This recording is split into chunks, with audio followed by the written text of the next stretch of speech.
Hello everyone, आप लोग कैसे हैं? उम्मीद करते हैं बहुत अच्छे होंगे। आपका भाई भी मस्त है। आज हम बात करने वाले हैं दिल्ली के जो कुछ दिन पहले बम ब्लास्ट हुए थे उसके बारे में। जो मीडिया ने तरह तरह के गलत न्यूज़ फैलाए थे। दिल्ली के लाल किले में बम ब्लास्ट हो गया और ब्लास्ट होने के बाद सुर्खियों में कौन थे जिससे मीडिया की रोजी रोटी चलती थी? मुसलमान। फिर यह कहा जाता है कि आतंकवाद का कोई धर्म नहीं होता, लेकिन हर आतंकवादी एक धर्म और मजहब से है और वह है इस्लाम। बस इस देश में जिम्मेदार नागरिकों से मैं ये सवाल करता हूँ, तुमने इस देश में वीर अब्दुल हमीद को देखा? क्या तुमने पूरी कौम को वीर अब्दुल हमीद माना? तुमने इस देश में एपीजे अब्दुल कलाम को देखा? क्या तुमने पूरी मुसलमान कौम को भी एपीजे अब्दुल कलाम माना? इस देश ने उस्ताद बिस्मिल्लाह खां को देखा? क्या इस देश में जो लोग मुसलमान में आतंकवादी देख रहे हैं उन लोगों ने इस उस्ताद बिस्मिल्लाह खां को देखा? मुसलमान में अशफाकुल्लाह खां को देखा? जब तुम हर मुसलमान को महानायक के रूप में नहीं देख सकते तो पूरी कौम को आतंकवादी के रूप में क्यों देखते हो? भारत का बॉर्डर पाकिस्तान से लगा हुआ है और पाकिस्तान एक इस्लामिक राष्ट्र है। वो जो कृत्य करेगा भारत के लिए वह आतंकवाद का कृत्य करेगा, तो जाहिर सी बात है आतंकवादी का धर्म इस्लाम होगा। मगर वह इस्लामिक व्यक्ति पूरी कौम से ताल्लुक़ रखता हो, ये सोच रखना निहायत ही गलत सोच है। दूसरी बात, जो मीडिया धर्मेंद्र बॉलीवुड स्टार धर्मेंद्र की मौत जिंदा है या मरा है उसकी पता न लगा पाए, वो मीडिया आतंकवाद की जड़ों का पता लगा रहे हैं। ये दुर्भाग्यपूर्ण है। और एक बात बता रहा हूँ, दुनिया की तमाम एजेंसियां जांच कर ले। इस देश में जब तक नेताओं की जांच नहीं होगी तब तक इस देश में आतंकवाद की जड़ों की पता नहीं लगेगा। हमने अब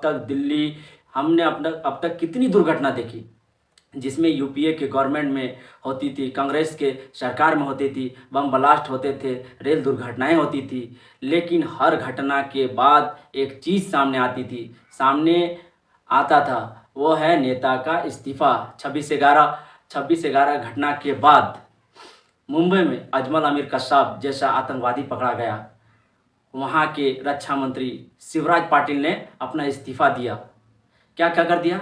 इस्तीफ़ा दे रहा हूँ, नैतिक जिम्मेदारियों के कारण मैं इस्तीफ़ा दे रहा हूँ और इस्तीफ़ा देना भी चाहिए, क्योंकि अगर आतंकवाद को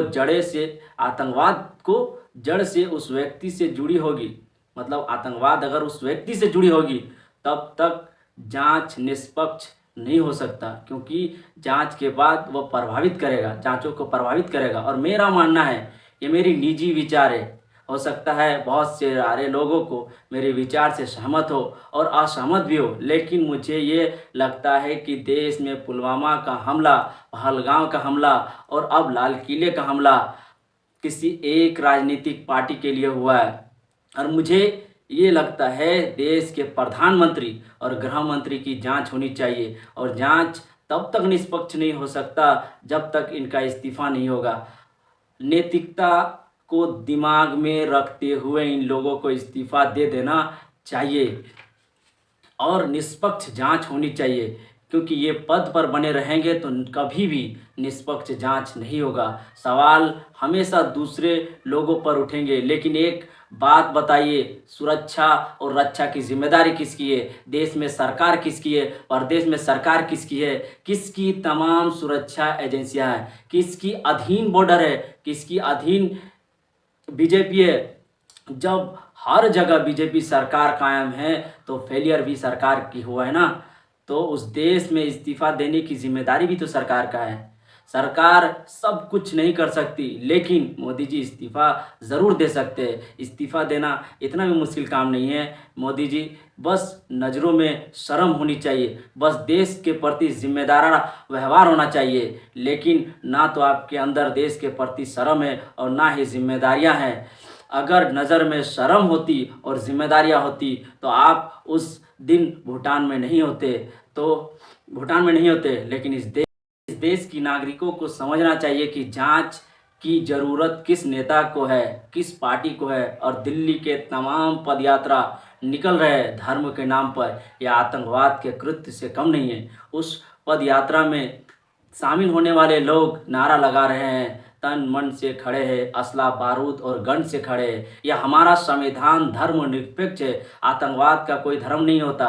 किसी मौलाना ने कहा था, भाई आतंकवाद का कोई धर्म नहीं होता, लेकिन जब उनका जनाजा उठता है, उनकी जनाजे की नमाज़ पढ़ी जाती है, तब उसका धर्म सामने आता है। तो ये बताना चाहता हूँ उन लोगों को कि अजमल आमिर कसाब की जब दफनाने के लिए उसके जनाजे को लेकर कब्रिस्तान में गए, तो वहाँ के कब्रिस्तान में इनके जो लोगों ने कहा कि हम इसे दफनाने नहीं देंगे, क्योंकि ये देश के लिए गलत काम किए थे। एक बात और ध्यान में रखना, मरने के बाद आतंकवादी है या नहीं, इसकी कोई पुष्टि नहीं कर सकता, क्योंकि कृत्य उसके जीवित शरीर ने किया था। भाई, मैं यह जानना चाहता हूँ कि नाथूराम गोडसे का दाह संस्कार किस क्रियाविधि से हुआ था? क्या वह उसके धर्म के क्रियाविधि से नहीं हुआ था? मैं जानना चाहता हूँ कि वड़प्पन का दाह संस्कार किस विधि से हुआ था, और साथ ही साथ विकास दुबे का अंतिम संस्कार किस क्रियाविधि से हुआ था।